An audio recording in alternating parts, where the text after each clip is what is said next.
Municipal ఎన్నికల ప్రచారం హోరాహోరీగా సాగుతోంది. ఈ ఎన్నికల్లో మెజారిటీ మున్సిపాలిటీలను కైవసం చేసుకుంటే వచ్చే ఎన్నికలకు లైన్ క్లియర్ అవుతుందని అన్ని పార్టీలు భావిస్తున్నాయి.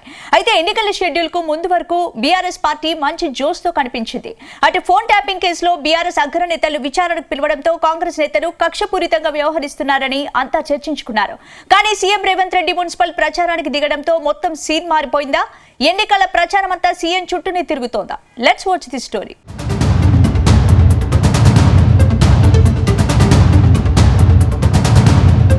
తెలంగాణ మున్సిపల్ ఎన్నికల రాజకీయం సీఎం రేవంత్ రెడ్డి సెట్ చేసిన అజెండా చుట్టూనే తిరుగుతోంది. పట్టణ ప్రాంతాల్లో ప్రభుత్వ వ్యతిరేకత ఉందని, దానిని అస్త్రంగా చేసుకుని అధికార పక్షానికి బుద్ధి చెబుదామని బీఆర్ఎస్ మొదట్లో ప్రకటనలు చేసింది. కానీ క్షేత్రస్థాయిలోకి వెళ్లేసరికి పరిస్థితి పూర్తిగా మారిపోయింది.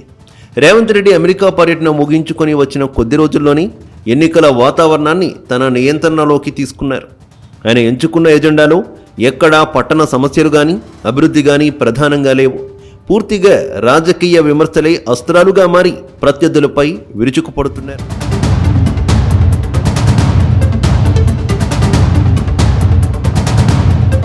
ఇక సీఎం రేవంత్ రెడ్డి ఈ ఎన్నికలను కేవలం మున్సిపాలిటీల గెలుపు కోణంలో చూడడం లేదని తెలుస్తోంది. తన రాజకీయ ప్రత్యర్థులైన కేసీఆర్, మోదీల విశ్వసనీయతను దెబ్బతీసే రెఫరెండంగా మార్చేశారు. ముఖ్యంగా కేసీఆర్ జాతిపిత అనే అంశంపై రేవంత్ రెడ్డి నిప్పులు చెరుగుతున్నారు. బీఆర్ఎస్ నేతలు కేసీఆర్ను తెలంగాణ జాతిపిత అనడాన్ని సీఎం తప్పుపడుతున్నారు. నిజమైన జాతిపిత మహాత్మా గాంధీ పదవులను త్యాగం చేసి తోటాలకు ప్రాణాలర్పించారన్నారు. కానీ ఇక్కడ జాతిపిత అని చెప్పుకుంటున్న వారు పదవులు, వేల కోట్ల ఆస్తులు సంపాదించుకున్నారని విమర్శలు గుప్పిస్తున్నారు. అటు ఫోన్ ట్యాపింగ్ కేసులో అసలు నిందితులు ఎవరు?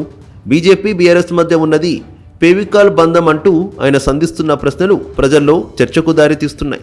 ముఖ్యంగా కేసీఆర్ను ఎందుకు అరెస్ట్ చేయడం లేదంటూ బీజేపీని నిలదీయడం ద్వారా ఆ రెండు పార్టీల మధ్య రహస్య అవగాహన ఉందనే అభిప్రాయాన్ని ప్రజల్లోకి బలంగా తీసుకువెళ్లే ప్రయత్నం చేస్తున్నారు.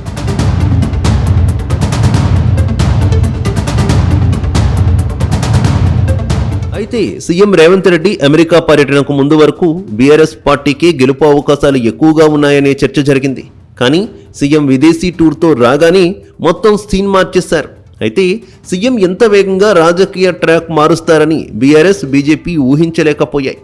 కేటీఆర్ తన పార్టీ శ్రేణులకు స్థానిక సమస్యలపై పోరాడాలని లేఖలు రాస్తున్నప్పటికీ రేవంత్ విసిరిన ట్రాప్లో చిక్కుకొని ప్రతిపక్షాలు కూడా అవే అంశాలపై కౌంటర్లు ఇవ్వడానికి ప్రాధాన్యత ఇస్తున్నాయి. ఫలితంగా పట్టణాల్లో ఉండాల్సిన రోడ్లు, డ్రైనేజీలు, హైడ్రా వంటి అంశాల కంటే కేసీఆర్ అరెస్ట్, ఫోన్ ట్యాపింగ్ వంటి అంశాలే ఎన్నికల ప్రధాన ఎజెండాగా మారిపోయాయి. రేవంత్ సెట్ చేసిన ఈ ఎజెండాతో ప్రతిపక్షాలు ఆయనను అందుకోలేకపోతున్నాయనే చర్చ జరుగుతోంది.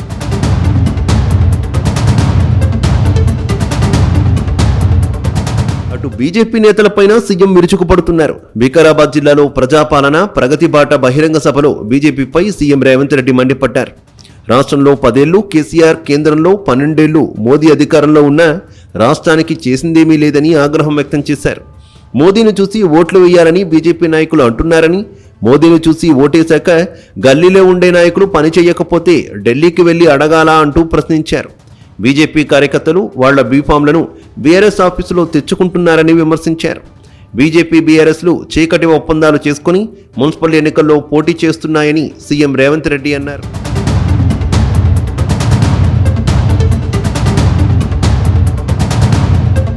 మరోవైపు సీఎం రేవంత్ రెడ్డికి BRS working president KTR, Harish Rao గట్టిగానే కౌంటర్ ఇస్తున్నారు. ఇక సీఎం రేవంత్ రెడ్డి ఎమ్మెల్యే పోచారం శ్రీనివాసరెడ్డిపై బీఆర్ఎస్ వర్కింగ్ ప్రెసిడెంట్ కేటీఆర్ నిప్పులు చెరిగారు. బాన్సువాడలో పోచారం శ్రీనివాసరెడ్డిని నమ్మి గెలిపిస్తే ఏం చేశారని ప్రశ్నించారు. పోచారం శ్రీనివాసరెడ్డి ఆయన తనయులు దోచుకుంటున్నారని సీఎం రేవంత్ రెడ్డి గతంలో విమర్శించిన విషయాన్ని కేటీఆర్ గుర్తు చేశారు.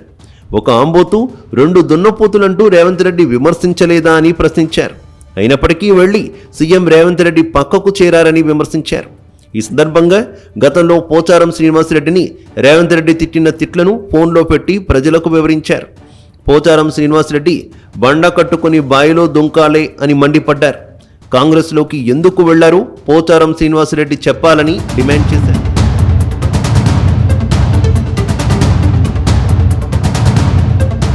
మొత్తం మీద సీఎం రేవంత్ రెడ్డి రాజకీయ చాణక్యం ముందు రెండు ప్రధాన ప్రతిపక్షాలు తేలిపోవడం ఖాయంగా కనిపిస్తోంది.